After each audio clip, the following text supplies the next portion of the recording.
The rain came down hard that afternoon, fat, heavy drops that soaked through clothes and skin within seconds.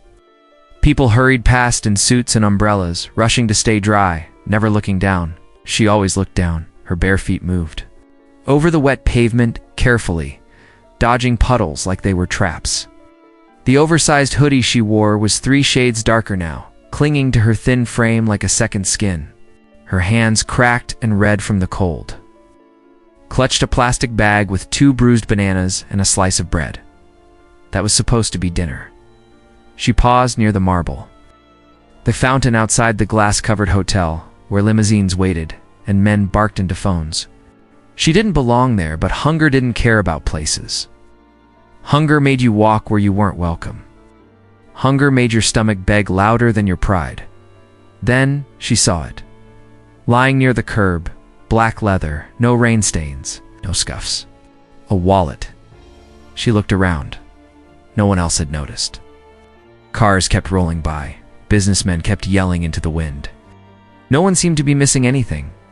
But her heart was suddenly beating fast, like it was telling her this was something. She picked it up with 2 fingers, almost afraid it would disappear if she touched it. It was heavy. She stepped back into the shadows under the hotel awning and slowly opened it. Her mouth fell open, cash. A thick roll of it, maybe hundreds, maybe more. Neatly stacked bills, a gold card, and another with a name that read Ethan Raines, CEO. Raines Corporation. She didn't know who he was, but she'd heard of that company. They had skyscrapers, commercials, even their own private helicopters. She once saw a billboard with his face on it. She didn't think people like that walked, but apparently, they dropped things too. She held the wallet to her chest and stared out into the rain. Her stomach growled. Just 100, even 50. That could last her a week. She could eat tonight. Maybe sleep in a warm shelter instead of the back of the bus station. She could even get clean clothes, maybe find a job. No one would know. He wouldn't even notice. Probably had 10 of these wallets. But then she saw her reflection in the hotel glass. Wet hair, dirt on her cheek, eyes tired and sunken. She hated that reflection. She hated who she'd become. But she hated the idea of stealing even more. She stuffed the wallet back into her hoodie and took a deep breath. No one noticed as she walked away, just another forgotten girl in a forgotten corner of the world. 3 miles. That's how far she walked. Through puddles, past laughter, past warm restaurants that smelled like fresh bread and roasted meat, past people in dry cars who wouldn't even look at her. Her legs burned, her shoes had holes, and the rain didn't stop. But she didn't stop either, because the more she walked, the more she realized she still had something. Something most people didn't even care about. Any more honor. She reached the corporate tower just before dark. The letters above the door read Raines Corporation in bold silver, like they were cut from diamonds. The building seemed to breathe. Power, glass, steel, security at every corner. Cameras blinked. People in suits moved with purpose. She hesitated. 1 step. Then another. Inside, the lobby floor shined like mirrors. A huge chandelier hung like a piece of heaven above her. She stood there, dripping, holding the wallet in both hands. People turned to stare. A security guard narrowed his eyes and stepped forward. "You lost, kid." She looked up, voice shaking. "No, I found this. It belongs to someone here. Mr. Raines." The guard scoffed. "Yeah, right. Where'd you find it?" "Outside the hotel." "On the ground," she said quickly. "I didn't take anything. I just want to return it." He grabbed it roughly and opened it. His eyes widened for a second, and he stared at her. "You could have kept this." "Why didn't you?" I thought. "Yeah. Maybe he'd need it," she whispered. The guard didn't know what to say. He reached for his walkie. "Get me Mr. Raines' office. Tell him someone returned his wallet." She stepped back, unsure. "Wait here," he added. "I'll want to know who did this." And for the first time in a long while, she stood inside somewhere warm. Had no idea that the man whose name was on that wallet would change her life forever. Just like she was about to change his. The lobby air felt warm, but it didn't welcome her. She stood awkwardly on the polished floor, shoes dripping dirty rainwater onto the shining tiles.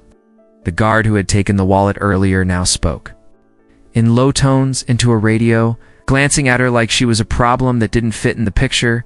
Soon, another security guard walked over, taller, broader, and with a smirk on his face. "You can't just walk in here like this," he said, arms folded. "This isn't a shelter. I didn't ask for help," she replied, voice soft but steady. "I just want to return what's his." The guard chuckled, loud enough for people nearby to hear. "Yeah, what you expecting a reward?" Thought. "You'd hit the jackpot." Her cheeks flushed. Not from embarrassment, but from anger. "I found something that doesn't belong to me," she said. "That's all. That's why I'm here." Another guard snickered. Or maybe she got caught before she could spend it. They laughed, shaking their heads like they'd seen this 100 times. She felt the sting of their words, but she didn't move. She had made it this far. Her knees were aching, her hands frozen. But she still had one thing: they couldn't laugh away at honesty. Then the elevator dinged. Everyone turned. A man stepped out, dressed in a dark tailored suit, his eyes sharp like glass, and colder than the wind outside. He didn't walk, he owned the space beneath him. People stepped aside as he moved. The energy shifted instantly. "Ethan Rains?" The guards straightened. One of them whispered, "That's him." Ethan's eyes scanned the room. His assistant rushed to him, saying something about a returned wallet. He barely nodded. His gaze landed on the girl. She stood still, small, soaking wet, and completely out of place. He walked over slowly, like he didn't have time for nonsense. "You found my wallet?"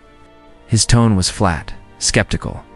She nodded and took it from her hoodie pocket. "Yes, near the fountain. I didn't touch anything. Just thought maybe someone would be looking for it." He took it, opened it, flipped through the contents quickly. Everything was there. He looked at her again, brows slightly furrowed. Then came a pause, and then coldness. "You could have kept it," he said, almost like he was testing her. "Most people would." "I'm not most people," she said quietly. He stared, unmoved. "So, what do you want to reward money?" "A photo for the papers?" Her eyes narrowed. "No," she said.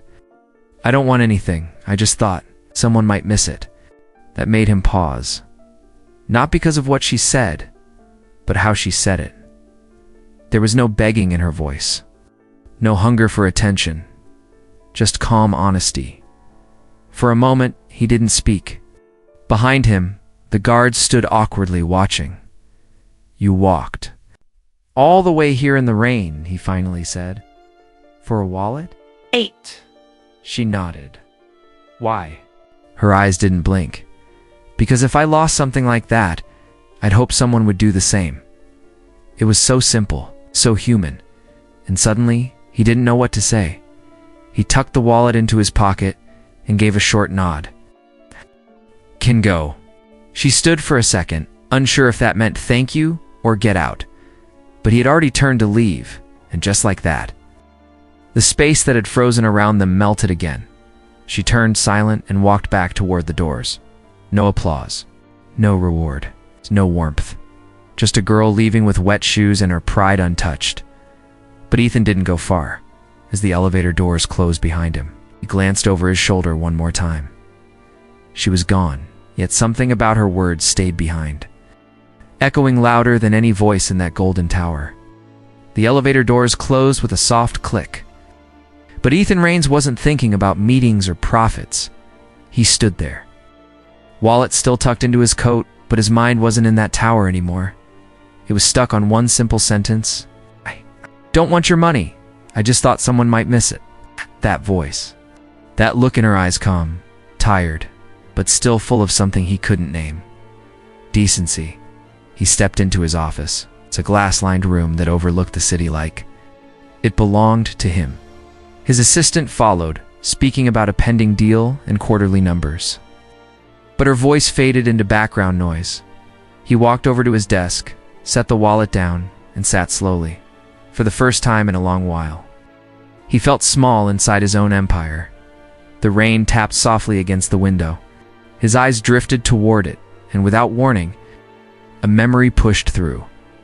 Flashback 25 years ago, young boy, no older than 12, sat on a worn mattress, torn sneakers, shirt with one button missing, stared at the ceiling of a tiny room. Where the paint peeled and the walls smelled like old bread, his mother, tired but smiling, handed him a sandwich. "Eat slowly," she said, sitting beside him. "It's all we've got till Tuesday." He didn't ask where her dinner was. He already knew. Outside, the laughter of rich kids echoed. They always passed their building on the way to private school. Shiny shoes, clean collars. They never looked up at the windows where kids like Ethan watched and dreamed. Once one of them had thrown a coin at him like a dog. It clattered to the ground. He didn't pick it up that day. He promised himself something. One day they'll look at me the way they look at their fathers. He worked, fought, climbed, buried every bruise, every hunger pain. And when he finally made it, when the first million hit his account, he never looked back. Present. Dayton leaned back in his leather chair. He didn't even know the girl's name. She could have stolen from him. She could have sold the cards, pocketed the cash, but she didn't.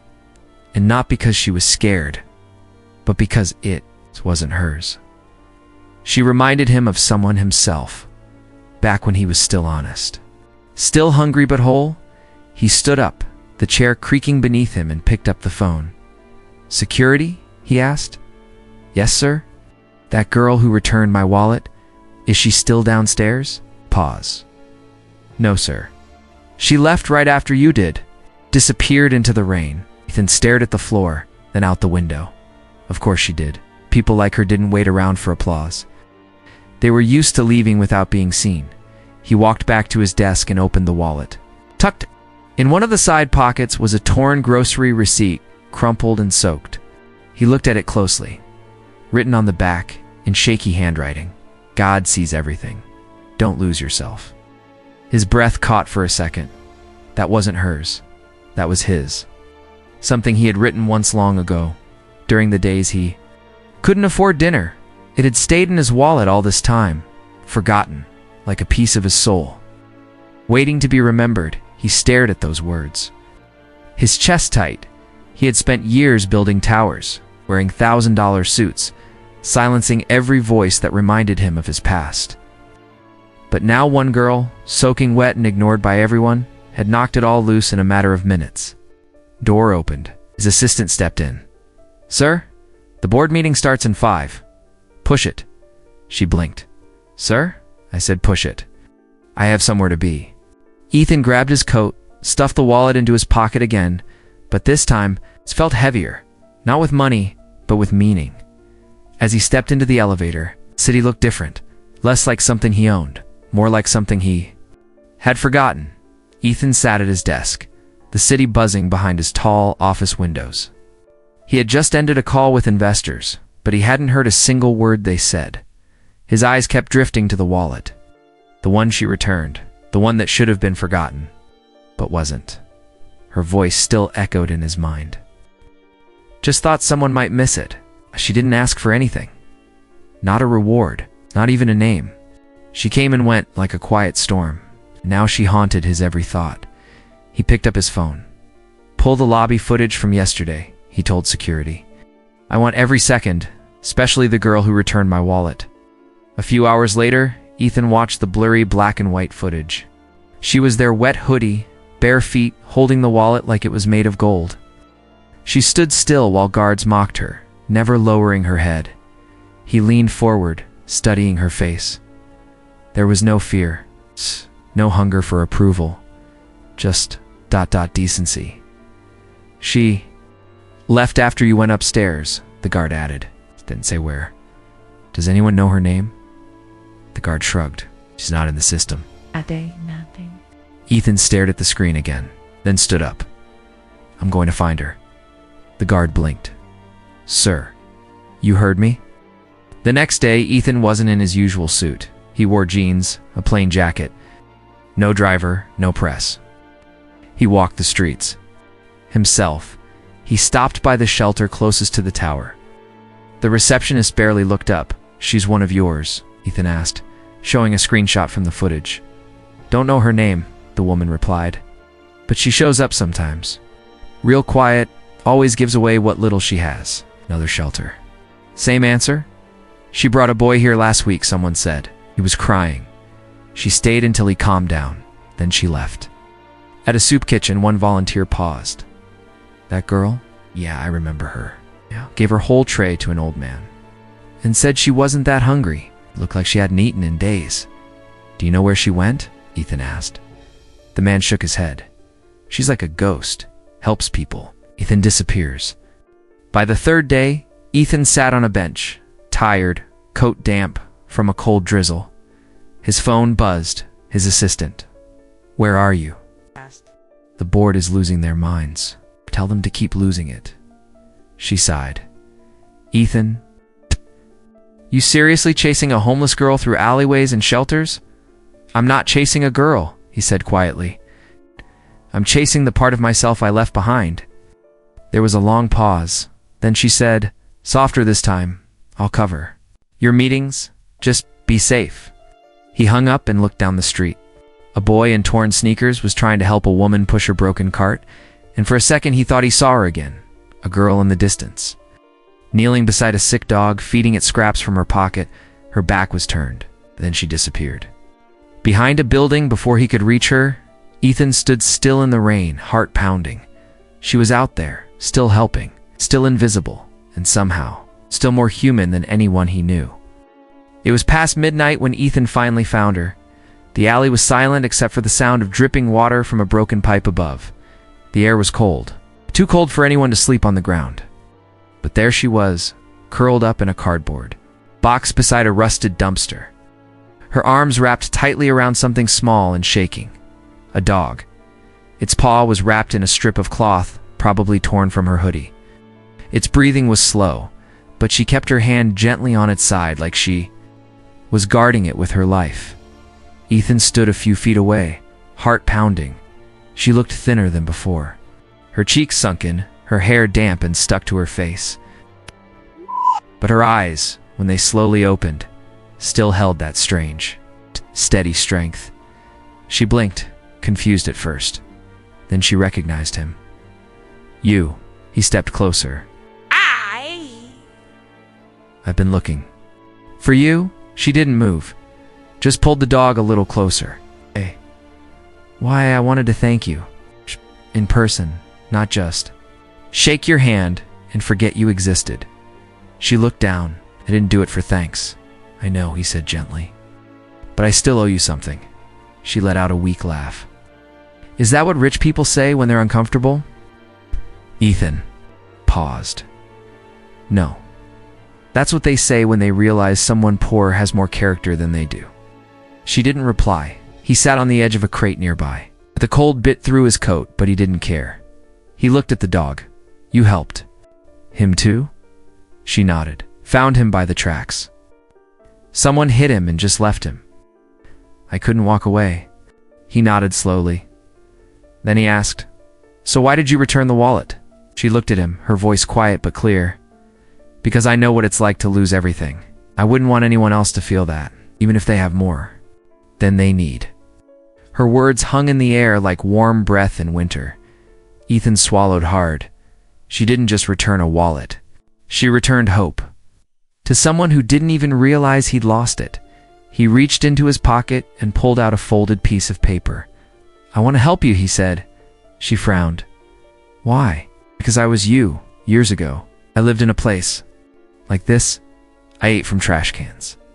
I went days without knowing if I'd survive. But someone gave me a chance." She stared at him, suspicious. "And you expect me to just take your money? Move into some mansion and play Cinderella?" "No," he said softly. "I'm not offering you charity. I'm offering you a fresh start." I unfolded the paper.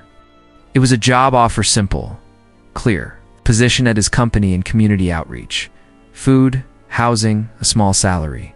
No strings turned as she read it. "Why me?" "Because I trust people who don't take what's not theirs.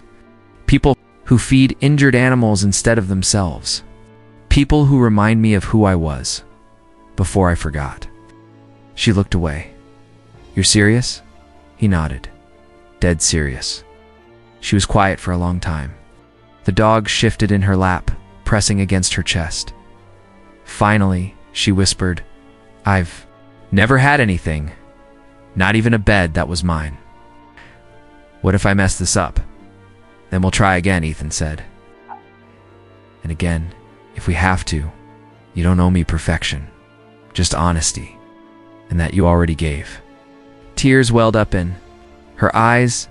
She looked away, trying to blink them back. No one had ever said those words to her before. He stood up and offered his hand.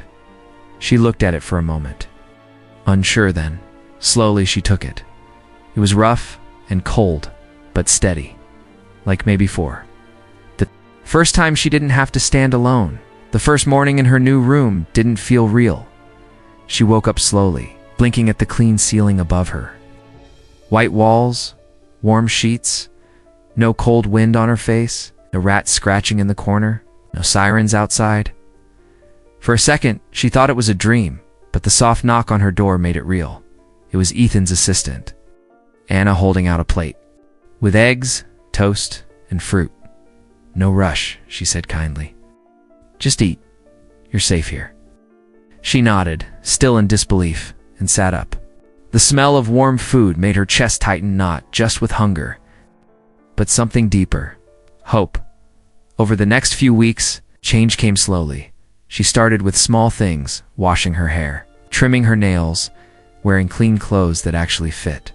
At first, she kept her eyes down and avoided mirrors. But little by little, she began to see someone new staring back. Someone who deserved to exist. Ethan didn't hover. He checked in once or twice, but mostly let her move at her own pace. What surprised her most was how normal he seemed now. He talked about his company like it wasn't just numbers and profit. He asked her questions, real ones, about how she saw the world, what needed to change, what people on the streets actually went through. She answered honestly. "People don't need handouts," she told him one day over lunch. "They need someone to believe they still matter." He didn't say anything for a moment, then he nodded. Soon she was invited into meetings, not formal ones at first, just casual brainstorming sessions with Ethan's team, the staff at first. Unsure, began to notice something different about her. She listened, really listened. When she spoke, her ideas made sense. "She's sharp," one executive whispered, "and she gets people." She wasn't trying to impress anyone, but she did anyway. She suggested creating a city outreach fund to offer food, medical kits, and conversation to the homeless. Not just paperwork. Ethan greenlit it the same day. Word started to spread. First, a small blog post. Rain's Foundation launches street care initiative inspired by former homeless teen. Then a headline on a local news site. Billionaire mentors street girl, but who's saving who? The story blew up overnight. Photos of her in simple jeans and a blazer went viral. Comments flooded in. "She's the real deal." Finally, someone with lived experience making decisions. Not all heroes wear suits. She saw the headlines and felt overwhelmed. She wasn't used to attention. She didn't want fame, but Ethan reminded her this isn't about attention. It's about your truth, helping people who never get heard. One afternoon, she stood in the mirror of the guest office bathroom, straightening her ID badge. It had her name on it now. Official advisor Rain's community project sheet. Smiled softly. Not because she made it, but because she finally belonged. Ethan watched from his office window. She left the building to meet with the outreach team. She laughed as she walked beside the driver, holding a clipboard, pointing toward the city map. Something about her presence made everything lighter. For years, he'd built towers, bought companies, and signed checks that never made him feel full. But now, watching her work, seeing how others respected her not for what she had, but for who she was, he realized something had shifted inside him. Too, she didn't just transform, she transformed him. The headlines hit like a slap. Former street girl accused of stealing from Billionaire. Ethan Rain's Foundation fraud? Rain's protege under investigation. She stared at the phone screen, her hands frozen, her breath caught in her throat. She read it again and again, until the words blurred behind a rush of tears. In her small office at the Foundation, everything suddenly felt foreign. The desk, the computer, the smiling photo of her and Ethan on the wall. They think I used him. She dropped the phone, her knees buckling. She gripped the edge of the desk to stay standing. She didn't wait. She didn't ask questions. She didn't even pack properly. She just left. By the time Ethan arrived at the office later that morning, the silence told him something was wrong. She didn't show up for the outreach meeting, Anna said, frowning. No calls. No message. His phone buzzed. Dozens of notifications, news alerts, viral posts, and then the article, accused of theft. She used her position to gain access to private funds. No official response yet from Rains. His jaw clenched. He stormed into the boardroom. Who leaked this? No one answered. He slammed the printed article on the table. Who did? This? One man shifted nervously. Trevor, Ethan said coldly. You've always had a problem with her. She was a street girl, Ethan. You brought her into our inner circle like she was one of us. This was bound to happen. Don't get to decide who's one of us, Ethan snapped. She earned her place? You think she's innocent? I know she is. Without hesitation, Ethan grabbed a termination form from the folder stack. You're done here. Trevor stood, stunned. You'd choose her over your own board? Ethan stared him down. I'd choose truth over poison, every time. The man left. Ethan's heart pounded. He grabbed his coat and keys. Where are you going? Anna called after him. To find her, he said. Before the world breaks something we just finished building. The rain had started again, steady. Like the city was trying to wash something away. Ethan walked quickly through the streets, coat soaked, shoes splashing through shallow puddles. He ignored the honking cars, the flashing lights. His heart had only one direction. He found her where it all began. Near the same fountain outside the hotel, the same corner where she once stood in the rain, holding his wallet. Now she sat on the edge, her hoodie pulled over her head, face turned away. She looked up as he approached, and her eyes widened, filled with tears she'd been holding in for hours. You found me, she whispered. I never stopped looking. She wiped her face, but her hands were shaking. I didn't steal anything. I didn't even touch the account. But never I know, he said softly, stepping closer. I know you didn't. She stared at him, confused. But the news. The headlines. I fired the man who planted the story, Ethan said. He wanted to break something he couldn't understand. But he failed, right? Her lips trembled. I thought you'd believe. I thought you'd think I was just another street kid using you. Ethan's voice cracked as he knelt in front of her. You changed my life, she whispered. But I didn't think I changed yours. Reached for her hand. You reminded me who I was, he said gently. Before the suits.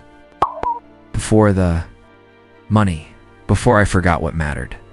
Tears slid down her cheeks, silent, heavy, real. I was so scared you'd see me the way everyone else does. I see you, Ethan said, and I want the world to see you too. He pulled out a folded document from his coat pocket. This is for you, he said. I want you to be my partner. Not in business, but in something bigger. She opened the paper slowly.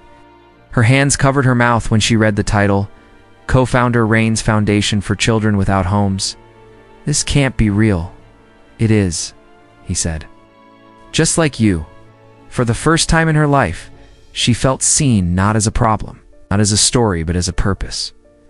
She stood slowly, and for the first time, she smiled with no fear behind it. The sun shone bright over the new community center, laughter echoing through halls built with heart, not just money. Children ran freely, chasing dreams instead of shadows. At the front stood a plaque, simple but powerful. This place stands because one girl returned what wasn't hers and gave the world what it lost. They never knew her past. They didn't. Nita to them, She wasn't a stranger or a statistic. To them, she was a second chance, a guiding hand. She once had no name, no home.